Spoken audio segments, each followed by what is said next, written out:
Hello అందరికీ. ఇండియాలో చద్దన్నం చేయడం చాలా సింపుల్. బట్ కోల్డ్ కంట్రీస్‌లో మాత్రం చాలా కష్టం. అవ్వదింకా అది అని అనుకుంటున్నారా?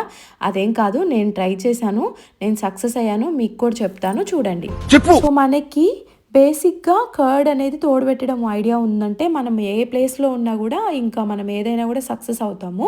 బట్ బేసిక్‌గా ఫస్ట్ టైమ్ ట్రై చేస్తుంటే మాత్రం కొంచెము క్వాంటిటీతోనే ట్రై చేయండి. నేను గూడా అలాగే చేశాను. సో, నేనైతే 10% ఫ్యాట్ ఉన్న కర్డ్ తీసుకున్నాను. 3.5, 3.8తో కూడా ట్రై చేసిన సక్సెస్ అయినా. సో, కొంచెం కర్డ్ తీసుకొని వాటర్ మిక్స్ చేసి పక్కన పెట్టుకోండి. తర్వాత రైస్ అనేది నార్మల్‌గా కొంచెం లూజ్‌గా ఇట్లాగా చేసుకున్న తర్వాత దాంట్లోకి మిల్క్ ఇలా పోసేయాలి.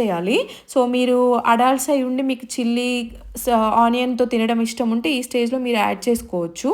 లేదంటే నార్మల్‌గా దీంట్లోనే ఇంకా కర్డ్ మనం ముందుగానే ప్రిపేర్ చేసుకున్నాం గదా! తోడుబెట్టడానికి బటర్ మిల్క్ టైప్‌లో ఇంక దాన్ని కొంచెం యాడ్ చేసేసుకోవడమే. మనకేంటంటే టెంపరేచర్స్‌ని బట్టి మిల్క్ అనేది అది అడ్జస్ట్ చేసుకోవాలి. కొంచెం ఇప్పుడు మాకు బాగా చల్లగుంటుంది కాబట్టి మిల్క్ అనేది కొంచెం వేడిగా ఉన్నప్పుడే తోడుబెట్టేసాను. అదే సమ్మర్‌లో అయితే అంత వేడి ఉండక్కర్లేదు. సో, మాకిక్కడ ఇప్పుడు బాగా చల్లగా ఉంది. టెంపరేచర్స్ డౌన్ ఉన్నాయి కాబట్టి నేను ఇంకా ఓవెన్‌లో లైటేసి ఓవర్ నైట్ ఉంచేస్తాను. నెక్స్ట్ డే మార్నింగ్ చూసారా ఎలా అయిందో? చాలా హార్డ్‌గా ఉంది గదా!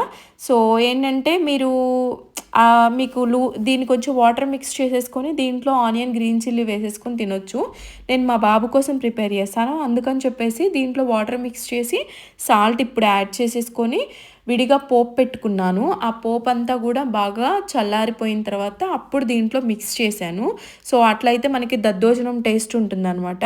సో, ఇది గూడా అంటే కార్బోహైడ్రేట్స్ కాబట్టి ఎవ్రీడే తినక్కర్లేదు. అప్పుడప్పుడు తింటే మనకి గట్ అనేది చాలా బావుంటుంది.